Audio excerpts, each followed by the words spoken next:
Welcome back, everyone. Today I am doing a light. There's some Star Wars Lego figures in there. I forgot to take some good pictures of this before I started, and I also forgot to turn on my cameras. So if you notice in the very beginning there, I made a couple of cuts. Not too many, but I kind of got too excited and started this project before I turned on the cameras. But you didn't miss much. Here I am. This is going to be like a core. So all I'm trying to do is get this cut down to the size I want it and get that edge flat.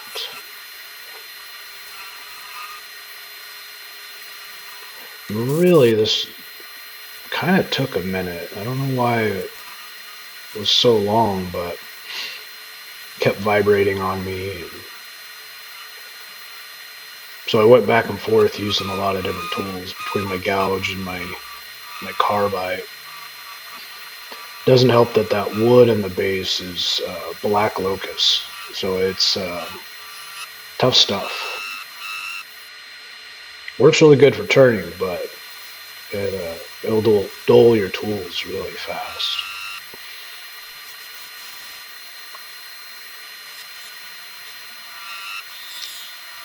And I'm just checking it. Like I said, this part took me a little while, but I got through it.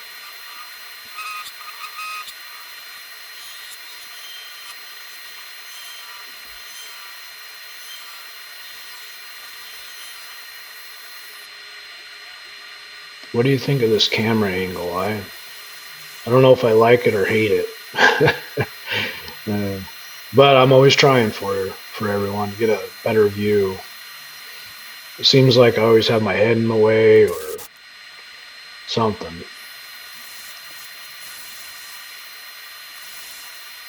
All right, now we're cutting the insert. I don't know, a little lip so I can put it in a chuck. And I'm doing this in the top so that way I can grab a hold of it and finish the bottom. When I was recording this, I had another camera going, but like I said, I was having troubles this day. It didn't start recording. I don't know what the problem was. So this is the best angle I got for you. Luckily, it's not too long.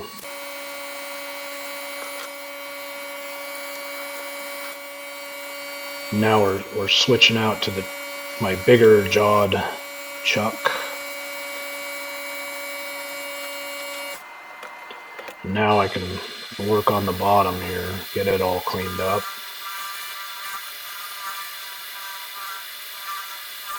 Basically all I'm doing here is getting it flat so it sits down, and then I'll cut out the inside a little bit to give it some extra room for all the electronics. So there, I'm kind of cutting it in a little bit. This black locust is really interesting. Most woods, when you use a carbide, it tears it up, but this stuff doesn't care at all. You can use your carbide on it and it has a great finish afterward. The grains of the wood aren't torn up at all. It's pretty interesting.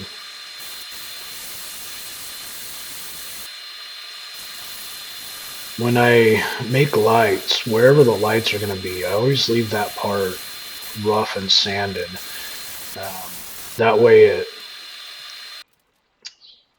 with the lights behind it, it gives it a fogged look. And that's important here in a little bit. I'll tell you why. But this is the base of it. This is a chunk of wood I had glued together. It's two pieces of cherry that are glued on top of each other. And we're going to make the base out of it.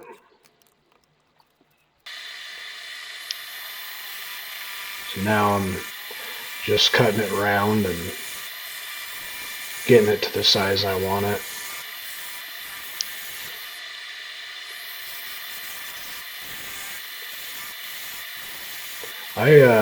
Doing this part of it, I was really kind of nervous because I wasn't sure if it was going to work out.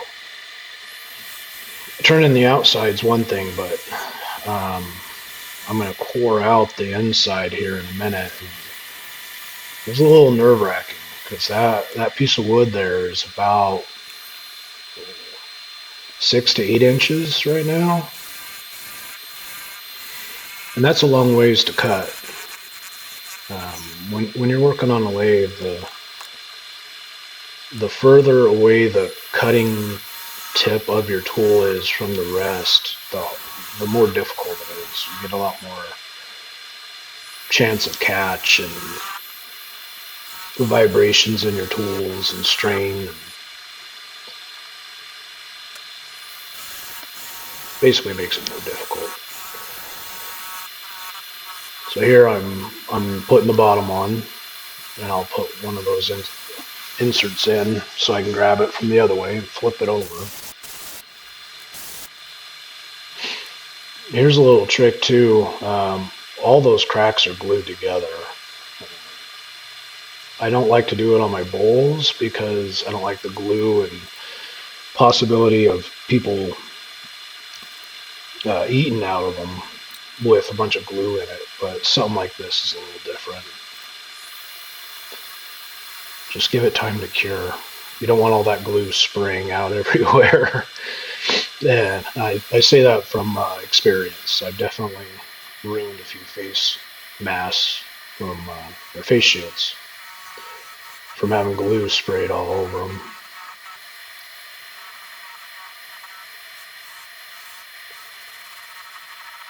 Now here we're just cutting that insert out.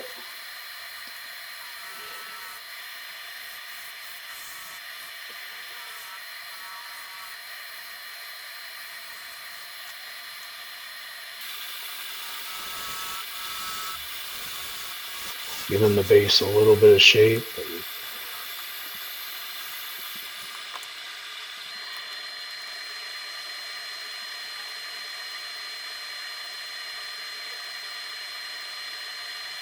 This little brand I got is really nice. I like it a lot.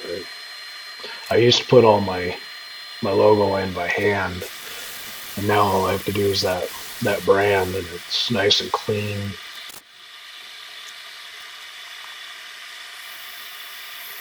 So I always put this finish on the inside of that insert because it helps resin not stick to it, so you can get resin on it and clean it up really easily.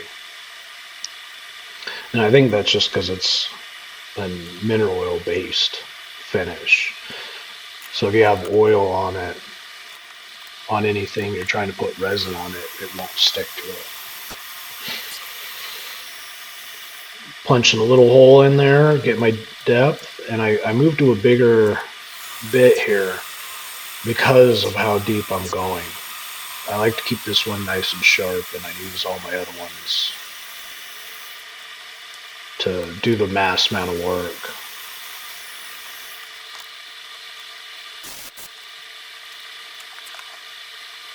Alright, now we're ready to start coring it out. And this is the part I was really nervous about. Luckily this cherry that I'm cutting on is nice and soft, so the gouge goes through it real easily and doesn't give you a lot of resistance.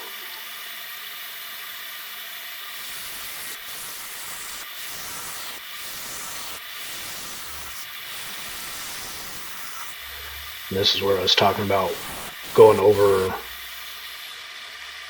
the tool rest.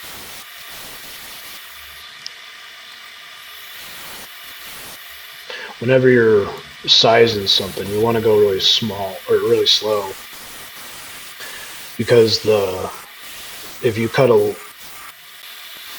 1/8 of an inch on one side, you're actually cutting 2/8 because it's doubled. Each time you cut, you're cutting twice as much as you are, because it's the inside of I don't know, 2.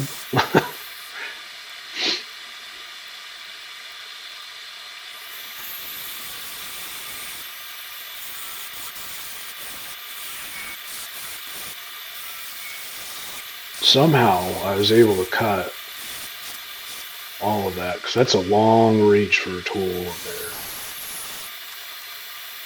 So yeah, I switched out to a bigger scraper on that one because it's just too much.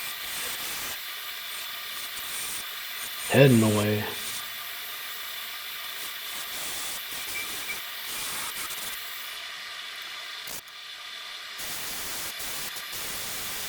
Well, it looks like I was satisfied with that because I sanded it.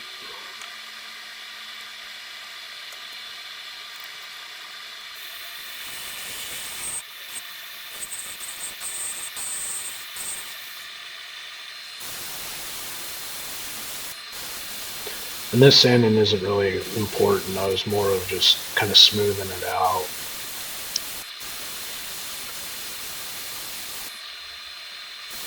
Because I'm going to do a whole bunch of cutting on this. This isn't going to be the end look.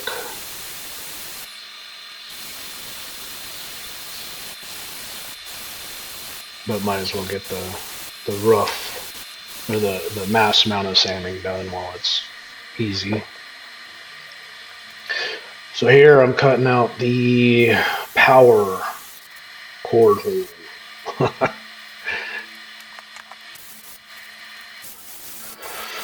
In the beginning of this video, I said I made a lot of mistakes in this project, and I don't know if it would really be mistakes, but things I would do differently.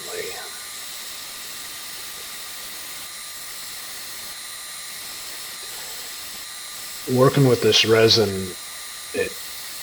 if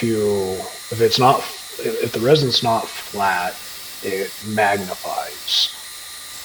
And so when I casted this, I had thought about just doming it over, but having it that rounded distorts whatever's inside of it. And so I'm trying something a little different on this one and putting a big flat face on it. So there's a nice big wide window for you to look into it. And this is the first time I've tried something like this, so be a little nice to me. If you don't experiment when you're a maker,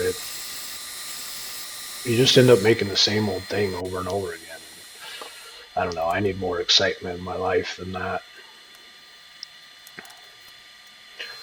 If you're not used to cutting on a bandsaw, I do not recommend this. That blade is basically pulling that wood into where my hand is.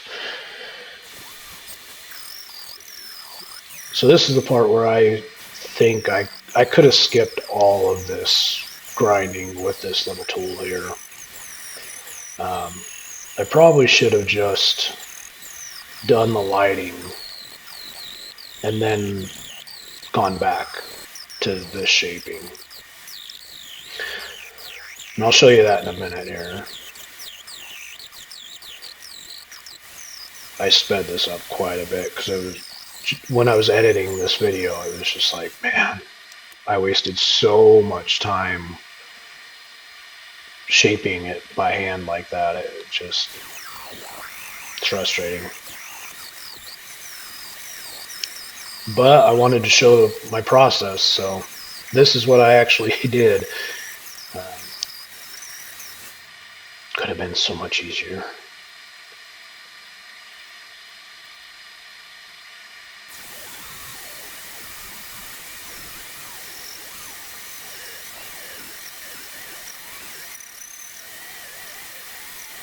I'd really like to get a stand that sits vertical that I could put one of my chucks on, so that way I can have something stable to, like, I put that whole piece on it and then carve on it instead of having it move around all over the place.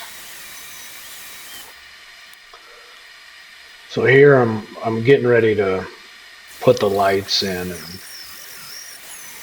kind of figuring how many pieces are going to fit in there and how I'm going to do it.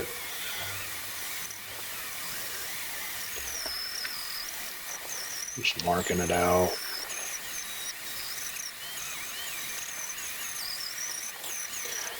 That little piece I'm carving right there, I carved all that out and cleaned it all up, made it all nice, and then changed my mind.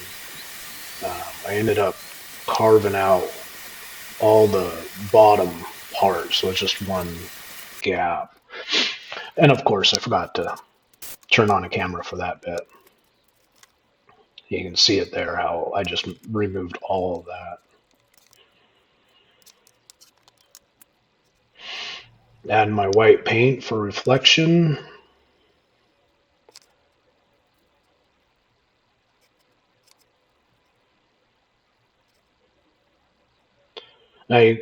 I'm working on this white board.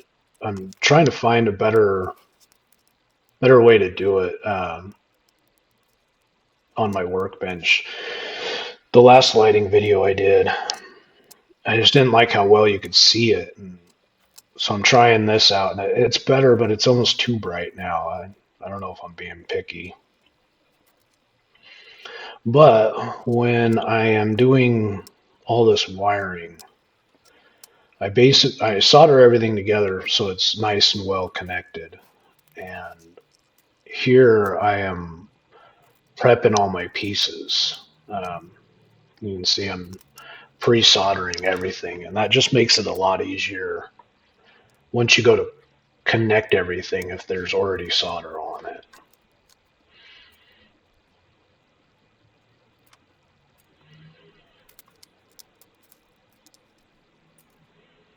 One of these days I'll get a good camera or figure out the right angles to use.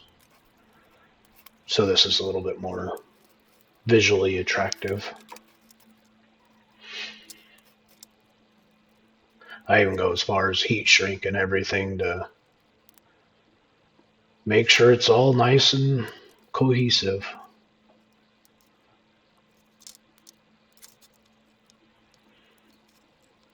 If anyone has some recommendations on better LED strip lighting, I'd be all ears. I've been using this stuff for a while, and I just don't like it. There's not enough lights per strip. But here I'm gluing everything down to make sure it doesn't move.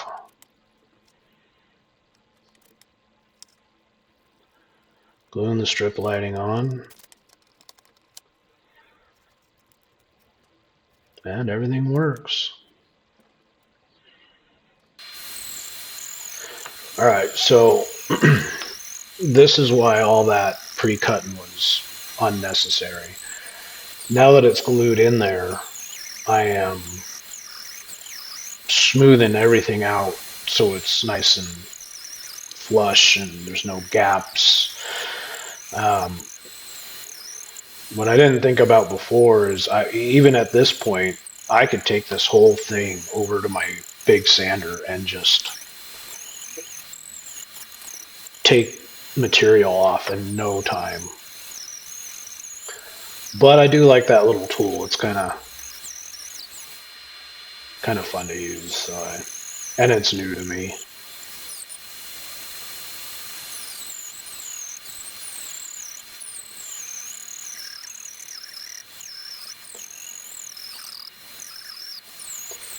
So earlier I said I leave that back fogged. And what I'm doing here is I'm sealing the whole top of it up with CA glue. And that way, when I coat this whole thing with resin, the resin doesn't soak down into where it's sanded. Because if that happens, then I'll turn clear and you'll be able to see the lights. And I don't like that. So now I'm just giving her a good sand. And this is why I say I could have done most of the work on my big one, because I just went through and sanded the whole thing down smooth anyways. So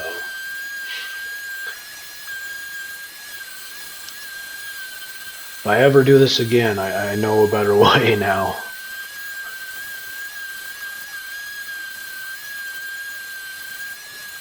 But that's how it goes. If you don't try things, then you'll never figure out a better way to do it.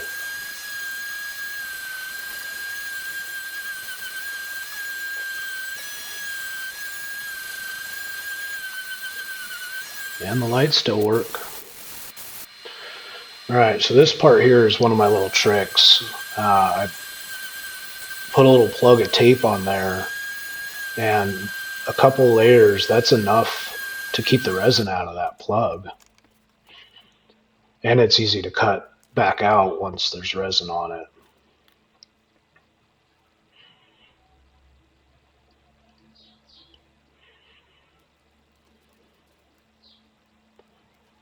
This resin I'm using here is super thick. It's like cold syrup.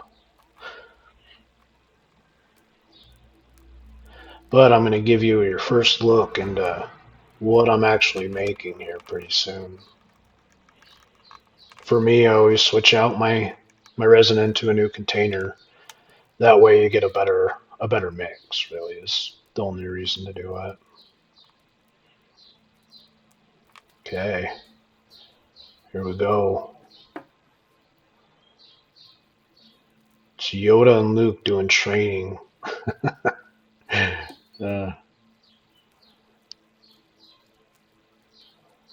This is my second light I've made with those Star Wars Lego guys in it.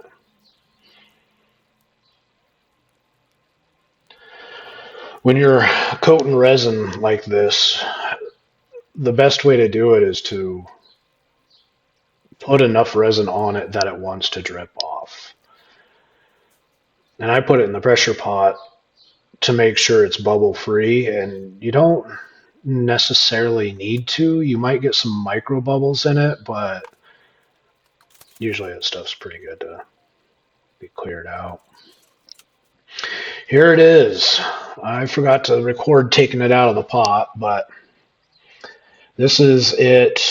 Normal daylight. Looking at it. This one, it almost looks better without the lights on. Not 100% happy with it, but it's interesting at least, I guess. In a second, I'll show you it in the dark.